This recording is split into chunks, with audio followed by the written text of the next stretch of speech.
నీళాతుంగస్తనగిరితటీ సుప్తముద్బోధ్య కృష్ణం పారార్థ్యం స్వం శృతిశతశిరసిద్ధమధ్యాపయంతి స్వోచ్ఛిష్టాయాం స్రజి నిగళితం యా బలాత్కృత్య భుంక్తే గోదా తస్యై నమ ఇదమిదం భూయ ఏవాస్తు భూయః. ప్రియ భగవద్బంధువులారా, రేపటి నుంచి ధనుర్మాసం ప్రారంభం కాబోతోంది. మన దాక్షిణాత్యులు సూర్యుని పట్టి చంద్రుని పట్టి కూడా కాలాన్ని లెక్క వేసుకుంటారు. పూర్ణిమ నాడు చంద్రుడు ఏ నక్షత్రంతో కలిసి ఉంటే దానికి 15 రోజుల ముందు 15 రోజుల తర్వాత ఆ మాసంగా దాన్ని కీర్తిస్తారు. అంటే ఉదాహరణకి చంద్రుడు కృత్తికా నక్షత్రంతో పూర్ణిమ నాడు చేరి ఉంటే 15 రోజుల ముందు తర్వాత కలిపి కార్తీక మాసం అంటారు. మృగశిర పూర్ణిమ నాడు 15 రోజుల ముందు తర్వాత కలిపి మార్గశిర మాసం అని అంటారు. అలాగే జ్యేష్ఠ నక్షత్రంతో అయితే జ్యేష్ఠ మాసం అంటారు. ఇది చంద్రుణ్ణి బట్టి. అలానే సూర్యుడు 30 దినాలు ఒక్కొక్క రాశిలో మారుతూ ఉంటాడు. మొత్తం రాశులు 12. 30 దినాల చొప్పున ఒక్కొక్క రాశిలో 12 రాశుల్లోనూ మారిన తర్వాత ఒక ఏడాది పూర్తవుతూ ఉంటుంది. అది సౌరమానం అని అంటారు. చంద్రుణ్ణి బట్టి చెప్పేది చాంద్రమానం, సూర్యుని బట్టి చెప్పేది సౌరమానం అంటారు. సూర్యుడు రేపు ధనురాశిలోకి ప్రవేశిస్తాడు. 1 నెల రోజులు దాంట్లో ఉంటాడు. ఆ తర్వాత మకర రాశిలోకి ప్రవేశిస్తాడు. మకర రాశిలోకి సూర్యుడు చేరడాన్ని సంక్రమణం అని అంటాం. ఒక రాశిలోంచి మరొక రాశిలోకి మారినప్పుడు. ఈ ధనుర్మాసపు నెల రోజులు కూడా గోదాదేవి అనే ఒక చిన్ని బాలిక అద్భుతమైనటువంటి వ్రతాన్ని ఆచరించి ఆధ్యాత్మిక ప్రవృత్తి కలిగినటువంటి జనులందరికీ కూడా ఒక ఆదర్శవంతమైనటువంటి ఒక వ్రతాన్ని తాను ఆచరించి చూపించింది. దాన్నే రేపటి నుంచి మనం కూడా ఆచరించబోతున్నాం. ఆ గోదాదేవి 30 దినాలు ఒక్కొక్క రోజు ఒక్కొక్క పాటని ఆసుగా తను రచించి భగవంతుడికి అర్పించింది. ఆ 30 పాటల్ని మనం ప్రతిరోజు ఒక్కొక్కటి తలుచుకుంటూ అందులో ఏం పాడిందో తెలుసుకునే ప్రయత్నం చేస్తాం. ఈ 30 పాటల్ని మన పూర్వ ఆచార్యులంతా కూడా, పెద్దలంతా కూడా, వైదికులంతా కూడా ఇవి వేదాలకందరికీ కూడా బీజభూతములు అని కీర్తించారు. తెలుసుకోవలసినటువంటి ఏ అర్థాలైతే ఉన్నాయో, మనిషి తలుచుకోవలసినటువంటి విషయాలు ఏవైతే ఉన్నాయో, సకల శాస్త్రాలు ఏవి మానవ జన్మని బాగు చేసేవి అని చెప్తున్నాయో అవన్నీ ఈ 30 పాటల్లో ఉన్నాయి అని అంగీకరించారు. అందుకోసమనే ఈ 30 దినాల్లో మనం కూడా ఆ గోదా పాడినటువంటి పాటలని కొంచెం అర్థం చేసుకునేటటువంటి ప్రయత్నం చేయబోతున్నాం.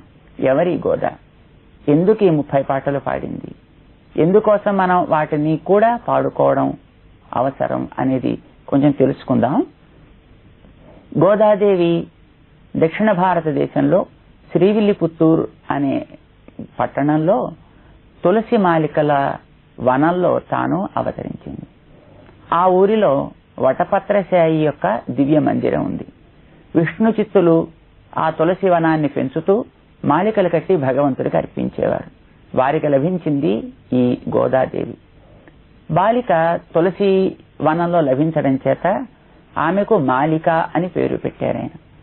అరవ భాషలో మాలిక అంటే కోదై అంటారు. ఈమెకు కోదై అని ఆయన పేరు పెట్టుకున్నారు. క్రమంగా అదే పేరు గోదాగా మారిందన్నమాట. ఈమె రోజు పెరుగుతుండేటటువంటి కాలంలో తండ్రి గారు దేవుడి కోసం కూర్చిన మాలికల్ని తనే ధరించి నేను కూడా భగవంతుడికి తగునా అని తనను తాను అందాన్ని నూతిలో చూసుకుంటూ తిరిగి మాలికలు తీసి బుట్టలో పెట్టేస్తూ ఉండేది. ఒకనాడు తండ్రి గారు చూశారు. అరే, ఇలాంటి మాలికలు భగవంతుడికి అర్పించకూడదే, ఇది తప్పు కదా అని కేకలు వేసి మాలికలు దేవుడికి పంపలేదు. తప్పు అని అనుకున్నారు. కానీ రాత్రి స్వప్నంలో భగవంతుడు వీరికి ఆలయంలో అర్చకులు కూడా కనిపించి నాకు ఆ మాలికలే కావాలి కనుక ఇక నుంచి రోజు కూడా గోదా కర్పించినటువంటి మాలికలు నాకు పంపండి అని ఆదేశించాడు. ఆశ్చర్యపడ్డారు తండ్రి గారు. నన్ను రక్షించడం కోసం వచ్చావమ్మా అన్నారు. అది అరవంలో అన్నారు. ఆండాళ్ అన్నారు. ఆనాటి నుంచి ఆమెకు ఆండాళ్ అని పేరైంది. దాల్చి విడిచిన మాలికల్ని ఇచ్చింది కనుక ఆమెకు ఆ ముక్త మాల్య దా అని పేరు వచ్చింది. దీన్నే ద్రావిడంలో చూడి కొడుత్త నాచియార్ అని అంటారు. చిన్నప్పటి నుంచి తులసివనంలో లభించడం చేత తులసి వంటి యోగ్యతలు గోదాకి లభించాయి. తులసి భగవంతుడికే ఎట్లా అర్హమో ఈమె తనని భగవంతుడికే నేను అర్హము అని అనుకుంది. సహజమైన పరిమళం తులసికి వేరు నుంచి చిగురు దాకా ఉన్నట్టే ఈవిడికి తన యొక్క మనస్సు నిండా కేవలం శ్రీకృష్ణ ప్రేమ తప్ప మరొక ఆలోచనే లేకుండా ఉంది. తండ్రి గారి వల్ల భాగవత కథలన్నీ కూడా తను విని భగవంతుణ్ణి ప్రేమించింది, భగవంతుణ్ణి చేరాలి అని కోరింది. ఎట్లా అడిగింది నాన్నగారిని. తండ్రి గారు ఆమెకు భగవంతుణ్ణి ఈ కాలంలో మనం గతంలో తిరిగినట్టుగా భూమి మీద చూడలేం, కానీ ఆలయాల్లో అర్చామూర్తిగా సేవించవచ్చు అని చెప్పారు. అయితే ఎక్కడెక్కడ ఉన్నాడు అడిగింది. 108 దివ్య దేశాలు చూపించారు. శ్రీరంగనాథుణ్ణి ప్రేమించింది. ఆయనే తమ ఊరిలో ఉండే వటదల సాయిగా కూడా ఉన్నాడు అని గుర్తించింది. ఈ స్వామిని ఎట్లా చేరడం ఆలోచించింది. గతంలో చేరిన వారు ఉన్నారా అని పరిశీలన చేస్తే గోపికలు శ్రీకృష్ణుణ్ణి పొందారని తలచింది. తను కూడా భగవంతుణ్ణి పొందాలి. కానీ ఆ ఉండేటటువంటి చోటు మధురానగరం అని వింది. తానక్కడికి వెళ్ళలేదు. చిన్ని పిల్ల. కృష్ణుడు ఈ కాలంలో లేడు అని తండ్రి గారు చెప్పారు. పోని ఆయన లేకపోయినా ఆయన తిరిగిన ప్రాంతాల్లో ఆయన పాదధూళి సోకినటువంటి ఇసుకరేణువుని, ఆయన యొక్క దేహ స్పర్శ కలిగినటువంటి యమునా తీర్థాన్ని, ఆయన ఆటలాడినటువంటి కుంజములని ఒకసారి తను కూడా సేవించి తరించాలనుకుంది. కానీ చిన్నిపిల్ల వెళ్ళలేదు. దేశము దూరమయ్యే, కాలము మారిపోయే, కానీ శ్రీకృష్ణ విరహాన్ని తను ఓర్వలేకపోయింది.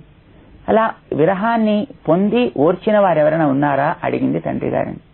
గోపికలకు ఒకనాడు ఇట్లాంటి విరహం కలిగింది. వారు శ్రీకృష్ణుణ్ణి అనుకరించి కాస్త ఓర్చుకున్నారు అని వింది భాగవతంలో. అయితే తను కూడా అనుకరించాలి అని తలచింది.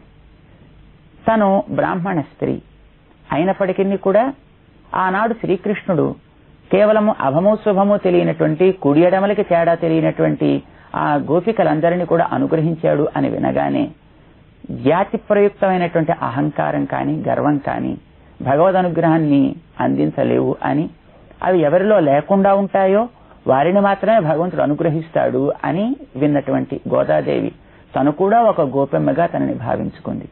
ఆనాడు గోపికలు ఏ విధంగా అనుకరించి భగవద్ అనుగ్రహాన్ని పొందారో తను కూడా అట్లా పొందాలి అనుకుంటూ తను కూడా ఒక 30 దినాలు ఒక అద్భుతమైన వ్రతాన్ని ఆచరించింది.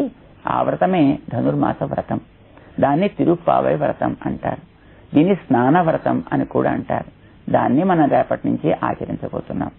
అయితే గోదాదేవి ఈ వ్రతాన్ని ఆచరించడానికి వారి తండ్రి గారి యొక్క ప్రేరణ ప్రధానమైనటువంటి కారణం. వారు పరమ భక్తాగ్రేసరుడు. భగవంతుడు వారిని కోరి వారికి తన స్వరూపాన్ని చూపించాడు.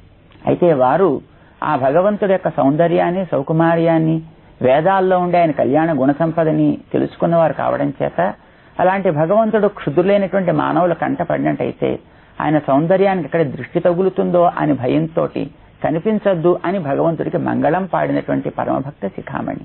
వారి జ్ఞానం అపారము అంటారు. లోకంలో శరీర పోషణ కోసం బతికేవాడి కంటే ఆత్మ పోషణ కోసం బతికేవాడిని కాస్త ఉత్తముడు అని అంటారు. జ్ఞానంలో ఆత్మ పోషణ కోసం బ్రతికేటటువంటి వాళ్ళు తమ స్వశక్తి మీద కంటే భగవంతుడి మీద ఆధారపడి బ్రతికేటువంటి వాళ్ళని మరికొంచెం ఉత్తములు అని అంటారన్నమాట. అలాగే ఎందరో ఋషులు భగవంతుడి మీద ఆధారపడి బతికిన వాళ్ళు ఉన్నారు. అయితే అలాంటి వాళ్ళు భగవంతుడిని చూడాలని ప్రయత్నం చేస్తే భగవంతుడే తను చూడాలి అని కొందరి వెంట తను పడ్డాడు. అలాగా భగవంతుడు అనుగ్రహిస్తే భగవద్దర్శనం చేసి అనుభవించినటువంటి వారిని ఆళ్వార్లు అంటారు. వారంతా భగవంతుణ్ణి మా ఎదుట మాకు కనిపించి అనుగ్రహించావు అని పాడుకున్నారన్నమాట ద్రావిడ దేశంలో.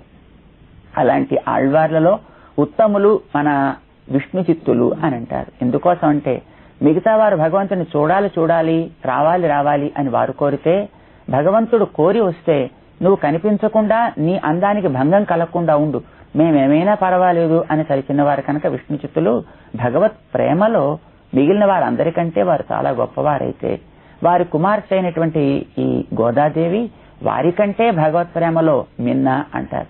వారంతా పురుషులై భగవంతుణ్ణి ప్రేమించారు. కానీ స్త్రీ సహజమైనటువంటి స్వభావాన్ని కలిగింది కావడం చేత గోదాదేవి ప్రేమ భగవద్ విషయంలో అపారమైనది, అనంతమైనది, అగాధమైనది, సర్వోపనిషత్ సారమైనది అని అంటారన్నమాట. అలాంటి గోదాదేవి ఆచరించినటువంటి వ్రతం కనుక ఆ వ్రత ఫలంగా మనకు అందించినటువంటి 30 పాటలు కూడా పరమ భక్తి రసములు, రసగుళికలు అని అంటారు. ఆ 30 పాటల్ని కూడా మనం రేపటి నుంచి పాడుకోబోతున్నాం. అయితే ఈ 30 పాటలు ద్రావిడ భాషలో ఉన్నాయి. ఇవి భగవంతుడి గురించి పాడినవి.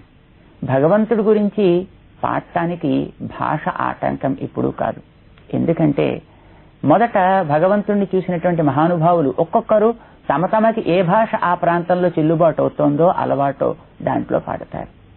కొందరు ద్రావిడంలో పాడి ఉండొచ్చు, కొందరు హిందీలో పాడి ఉండొచ్చు, కొందరు ఆంగ్లంలో పాడి ఉండొచ్చు, కొందరు తెలుగులో పాడి ఉండొచ్చు, కొందరు మరొక భాషలో పాడి ఉండొచ్చు. ఎవరు ఏ భాషలో పాడినప్పటికీ కూడా అది దివ్యుడైనటువంటి భగవంతుడి గురించి పాడినవి, లోకానికి ఉపకరించేవి అయితే అవన్నీ కూడా బాగుపడాలి అనుకునే మనిషికి స్వీకరించదగినవి అనడంలో ఏం సందేహం లేదు. భగవంతుడి కంటే వేరేనవి అది ఏ భాష సంస్కృతమైనప్పటికీ కూడా అది మనకి స్వీకరించడానికి అర్హం కానే కాదు కదా.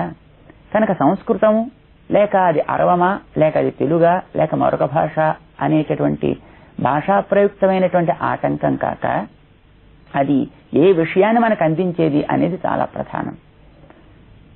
ఏ భాషలో అది మొదట ఆవిష్కార జరుగుతుందో ఆ భాషలో దానికి ఉండే శక్తి మరొక భాషలోకి అనువదించడం వల్ల ఏర్పడదు.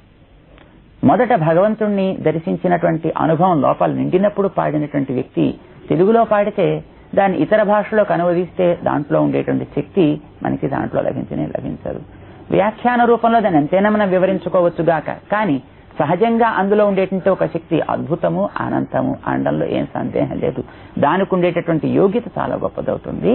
ఈ తిరుప్పావై అనే 30 పాటలు అదే విధంగా భగవత్ సంబంధమై, ఉపనిషత్ సారమై, లోకానికి తెలుసుకోవలసిన అన్ని శాస్త్రాల సారభూతమైన విషయాల్ని కూడా అందించేవి కనుక అవి అరవల్లో ఉన్న మానవ జాతికి అందరికీ కూడా శిరోధార్యాలు.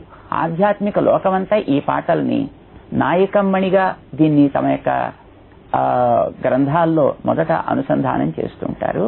పూర్వులంతా అలా ఆదరించారు. ఈ ద్రావిడ పాటల్నే 30 ఒక్కొక్క రోజు గోదా ఒక్కొక్కటి పాడింది కనుక మనం కూడా ఒక్కొక్క రోజు ఒక్కొక్కటి అనుసంధానం చేసుకుంటూ అందులో ఏమిటి మనకి తెలిపింది అనే దాన్ని సంగ్రహంగా వివరించుకునే ప్రయత్నం చేస్తూ మనం కూడా ఈ వ్రతంలో అన్వయిస్తున్నాం రేపటి నుంచి. అయితే ఈ గోదాదేవి ఈ వ్రతాన్ని ఎలా ఆచరించింది అనేది కొంచెం మనం తెలుసుకుందాం. గోదాదేవి తన శ్రీకృష్ణ అనుభవాన్ని పొందడం కోసం ఆలోచించి తను శ్రీకృష్ణుని సేవించినటువంటి గోపికల వలె అనుకరించాలనుకుంది కనుక గోపికల్ని తాను అనుకరించడం ప్రారంభించింది. ఆ గోపికలు ఉండేటటువంటి వ్రేపల్లె తమ ఊరే అని తలచింది. తను ఒక గోపిక, చెలీలంతా గోపికలు. తమ ఊరిలో ఉండే భగవన్ మందిరమే నందగోప భవనం, అందులోని భగవంతుడే శ్రీకృష్ణుడు అనుకుంటూ తన భావనలో శ్రీకృష్ణమయం అయిపోయింది. ఇప్పుడు మనం కూడా అట్లాగే కావాలి. మనం ఉండే ఊరిని వదిలిపెట్టి మనం కూడా క్రమంగా వ్రేపల్లికి వెళ్ళిపోదాం. మన భావనలో ఏం జరిగింది అక్కడ అంటే శ్రీకృష్ణుడు క్రమంగా అక్కడ పెరుగుతున్నాడు. చిన్నపిల్లవాడు కానీ ధూర్తుడు, అల్లరి పిల్లవాడు. మిగిలినటువంటి గోపికలంతా సమాన వయస్కులు, వీళ్ళందరినీ అల్లరి పెట్టేవాడు రోజు. అయితే వాళ్ళు శ్రీకృష్ణుని ప్రేమించిన వాళ్ళు, కానీ పెద్దలు అంగీకరించలేరు. ఆడపిల్లల్ని ఇళ్లలో దాచేశారు. శ్రీకృష్ణుడికి కష్టమైంది, వాళ్ళకి కష్టమైంది. వాళ్ళందరి అదృష్టం పండిందో ఏమిటో వానలు కురవడం మానేశాయి అక్కడ. ఇది జరగగానే వానల వల్ల పంటలు పండి ఆహారం లభించాల్సి ఉండగా అది లేకపోగానే వాళ్ళందరికీ కష్టం కలిగింది. ఇక ఏం చేయాలి? పెద్దల్ని సంప్రదిస్తే ఒక వ్రతాన్ని ఆచరించాలి, కన్నె పిల్లలు చేయాలి, ధనం కావాలి అన్నారు. ధనం నాయకుడు ఇవ్వాలి, నందగోపుడు. వాళ్ళ అబ్బాయి కృష్ణునికి ఇష్టం లేదు వీళ్ళ పిల్లలందరినీ దూరంగా పెట్టడం కనుక ఏం చేశారంటే తమ పిల్లలందరినీ బయటికి తెచ్చి శ్రీకృష్ణుడినే వ్రతం చేయించమని ప్రార్థించారు. కానీ తనకి ఇష్టమైనటువంటి గోపికలను దూరంగా పెట్టడంతో కాస్త కోపపడ్డ కృష్ణుడు కొంచెం బెంకం చూపించాడు. ప్రార్థన చేస్తే కరిగాడు. సరే వ్రతం ఆచరింపచేస్తానన్నాడు. సంతోషించారు పెద్దలు. పిల్లల్ని వాళ్ళ చేతుల్లో పెట్టారు, కృష్ణుడి చేతుల్లో పెట్టారు. సరే శ్రీకృష్ణుడు వారందరికీ కూడా వ్రతం చేసే విధానాన్ని నేర్పాడు. మీరంతా కూడా ఈ రాత్రి వెళ్లి విశ్రమించి రేపు తెలతెలవారుతుండగానే అందరూ కలిసి మా భవనానికి వచ్చినట్టయితే కావలసిన పరికరాలు ఇచ్చి స్నానం కావలసినటువంటి ఏర్పాట్లు మేము చేస్తాం, అంతా కలిసి వ్రతం ఆచరిద్దాం అన్నాడు. శ్రీకృష్ణుడు వారందరినీ పంపించాడు. తను వెళ్ళాడు. శ్రీకృష్ణుడు ఇంతకాలానికి వీళ్ళని చూడటం చేత ఆనందం పొందాడు. వాళ్ళు ఆనందించారు. అయితే ఎడబాటుని ఓర్వలేక కృష్ణుడు నీలాభవనానికి వెళ్ళాడు. అక్కడ నిద్రించారు. వీరంతా ఇండ్లకి వెళ్లారు. అక్కడ వీరంతా విశ్రమించాలనుకున్నారు. కానీ నిద్ర ఎట్లా పడుతుంది కనుక మర్నాడు పొద్దునే కృష్ణుని ఎప్పుడు చూద్దాం అని అంతా కూడా ఇంకా ఎప్పుడు తెల్లవారుతుందో అని ఎదురు చూస్తూ ముందు మేల్కొన్నటువంటి మన ఆండాళ్ గోపిక మిగిలిన వారందరినీ కూడా అక్కడ సమావేశపరిచి వ్రతానికి సంసిద్ధులను చేస్తోందనమాట. ఎట్లా మనం ఏం వ్రతం చేస్తాం అనేటటువంటి దాన్ని. ఇలా అక్కడ రేపలలో ఒక పెద్ద కోలాహలం. మొదట శ్రీకృష్ణుని అంగీకరించని ఆ ఊరిలో ఉండేటువంటి పెద్దలంతా కూడా భౌతిక సుఖాలకు ఆటంకం కలగగానే వాళ్ళు కృష్ణుడి కేసి తిరిగారు. భగవంతుడికి లోకంలో తనని ద్వేషించే వాళ్లైనా పట్టించుకొని ఉదాసీనులైనప్పటికీ కూడా తమకు కావలసిన అవసరాల కోసమే భగవంతుణ్ణి ప్రార్థించినా వారికి కావలసిన ఇస్తాను అని వాగ్దానం చేసి ఉన్నాడు భగవద్గీతాదుల్లో.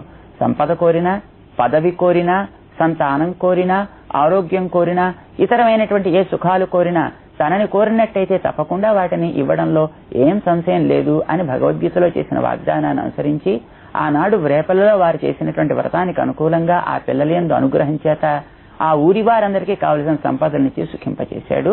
అట్లానే మన గోదాదేవి తన ఊరిలో వారందరినీ కూడా తోడుకొని ఒక్కొక్క నాడు ఒక్కొక్క పాటని తను భగవత్ సన్నిధానంలో పాడుతూ 4 రోజులు వ్రతాన్ని ఆచరించింది. ఆనాడు రేపలలో వారు ఒక్కనాడు వ్రతాన్ని ఆచరించారు. కానీ మన గోదాదేవి దాన్ని 30 దినాలకి మార్చి మనకి ఈ వ్రతాన్ని ఆచరించి అందించింది. ఆనాడు వారు కేవలం ఆచరించారు తప్ప అందించలేరు. కానీ మన గోదా తర్వాత ఉండే మనమంతా కూడా ఆచరించడానికి వీలేట్టుగా ఆ వ్రతాన్ని 30 పాటలుగా పాడి ఉపకారం చేసినటువంటి మహోదార కనుక ఆ తల్లిని మనం కీర్తిద్దాం.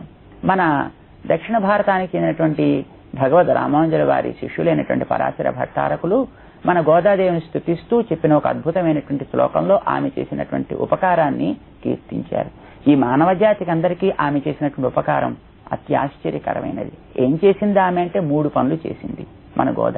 ఒకటి, నీలాదేవి యొక్క ఉత్తుంగ స్తనములైనటువంటి పర్వతముల యొక్క చర్యల్లో పవళించినటువంటి శ్రీకృష్ణ పరమాత్మని మేల్కొలిపింది. ఇది ఆమె చేసినటువంటి మొట్టమొదటి ఉపకారం. నీలాదేవి శ్రీకృష్ణుని తన సౌందర్యంలో నిద్రింప చేసుకుంది. కానీ గోదాదేవి ఆ నిద్రించినటువంటి పరమాత్మను మేల్కొలిపి మనకేసి తిప్పింది. భగవంతుడు మనకి ఎన్నో అవతారాల్లో ఎన్నో రకాలుగా హితాన్ని బోధించాడు. కానీ మనం వినకపోతే విసుగొచ్చి తాను వెళ్లిపోయి నీలాదేవి యొక్క నా హృదయ సీమలో నిద్రించాడు. పిల్లలు తప్పు చేస్తే, పిల్లలు మాట వినకపోతే కోప్పడ్డమా చేయవలసింది పెద్దలు. వాళ్ళని మరొకసారి చెప్పి బాగు చేసుకోవాలి. కానీ కనుక నిద్రపోవడం తగదు అంటూ నిద్రించినటువంటి శ్రీకృష్ణుణ్ణి నీళాతుంగ స్తనగిరి తటీసుప్తం ఉద్బోధ్య కృష్ణం అంటూ మేల్కొల్పింది. ఇది ఆమె చేసిన మొదటి ఉపకారం. ఇక రెండవ ఉపకారం ఏమి అనంటే, శ్రీకృష్ణుడికి లేచినటువంటి వాడికి నీవెవరో, ఈ లోకమంతా ఏ విధంగా నీకు సంబంధించి ఉందో అంటూ లోకానికి కృష్ణుడికి ఉండే సంబంధాన్ని చెప్పి శ్రీకృష్ణుణ్ణి ఈ లోకాన్ని రక్షింపచేసేటటువంటి పాఠం నేర్పింది. పారార్థ్యం స్వం శృతి శత శిరసిద్ధం అధ్యాపయంతి. శ్రీకృష్ణుడు కూడా పాఠాన్ని నేర్పిందనమాట. బ్రహ్మకి వేదం అనే పాఠం నేర్పినటువంటి స్వామికి పాఠం నేర్పింది మన గోదాదేవి. ఎందుకోసం? లోకమంతా నీ సొత్తు అయితే భగవన్, సొత్తు క్రింద పడితే సొత్తు అడగదు, కలిగినటువంటి స్వామి దాన్ని తీసుకోవాలి. అలాగే ఈ లోకంలో జనులు నిన్ను మరిస్తే నువ్వు వాళ్ళని మరవకూడదయ్యా, కనుక వాళ్ళని అనుగ్రహించు అంటూ స్వామికి పాఠం నేర్పింది. మూడవ ఉపకారం ఆమె చేసినటువంటిది, భగవంతుణ్ణి తాను దాల్చి విడిచినటువంటి మాలికతో బంధించి ఈ లోకాన్నంతటిని రక్షించు అని నిర్బంధించింది.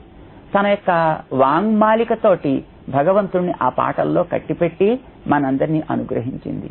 ఇలాగా భగవంతుడిని మేల్కొల్పడం, భగవంతుడికి పాఠం చెప్పడం, నిర్బంధించి భగవంతుడి చేత మనందరినీ కూడా రక్షింపచేయడం, ఈ 3 ఉపకారాలు చేసినటువంటి ఆ గోదాదేవికి మనం మరలా మరలా మరలా మరలా నమస్కరించకుండా ఎట్లా ఉంటాం? కనుక ఉపకారం చేసిన వాళ్ళని ప్రత్యుపకారంగా మనం ఏం చేయలేకపోయినా కనీసం కృతజ్ఞతాభావాన్ని ఆవిష్కరించడమైనా మనం చేసుకోవాలి కదా. అది ఈ మానవాళి చేయవలసింది. భక్తి, భగవంతుడు అనేటటువంటి లోకంలో ఉన్నాయి అంటే వాటికి కావలసిన